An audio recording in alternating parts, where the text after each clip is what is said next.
C'est une première dans plusieurs domaines, la première croisière de l'année 2012 pour l'équipage et l'Office du tourisme, mais également la première sortie sur l'Oise pour le nouvel arrivé, le Jules Dupré.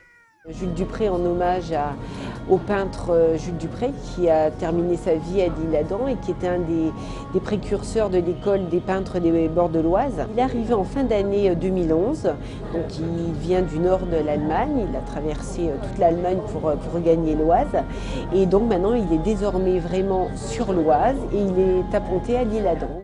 L'Oise, qui prend sa source à Chimay en Belgique, parcourt 340 km avant de se jeter dans la Seine à Conflans-Sainte-Honorine. Bordée de chemins de halage avec ponts, passerelles et îles, elle est idéale pour les croisières à thème. Avec 2 bateaux, un yacht des années 50, le Signac, et le Jules Dupré, le calendrier des croisières est bien rempli.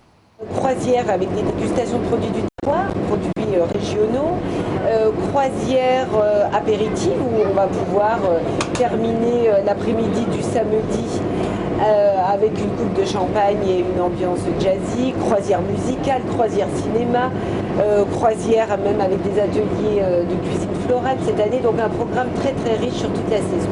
Disons que c'est plus agréable d'avoir des passagers qui sont toujours très enthousiastes à l'idée d'avoir des croisières qui sont toujours renouvelées, plutôt que des passagers qui sont plus indifférents à des croisières classiques.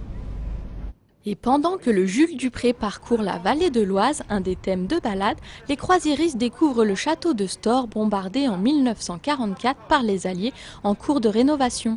Notre-Dame de l'Assomption, immortalisée par Van Gogh à Auvers-sur-Oise, ou encore la plage de l'Isle-Adam, la plus grande plage fluviale de France, et le château des Princes de Conti sur l'île du Prieuré. Le tout agrémenté d'anecdotes contées par ce guide. Une promenade qui se termine par un aperçu des écluses. Ma croisière préférée, je dirais que c'est quand même la croisière avec le passage d'écluses, parce que c'est toujours quelque chose d'assez fascinant de voir ces portes qui se referment, l'eau qui monte, le bateau qui lui-même monte, les portes qui s'ouvrent. C'est quand même quelque chose de fascinant et je sais que les enfants apprécient énormément ce type de sortie. En place depuis 8 ans, les croisières de l'Isle-Adam offrent désormais 70 dates contre une dizaine à leur début. Les franciliens peuvent désormais s'offrir un après-midi de détente et profiter de la qualité de vie qu'offre ce cadre tous les week-ends jusque fin octobre.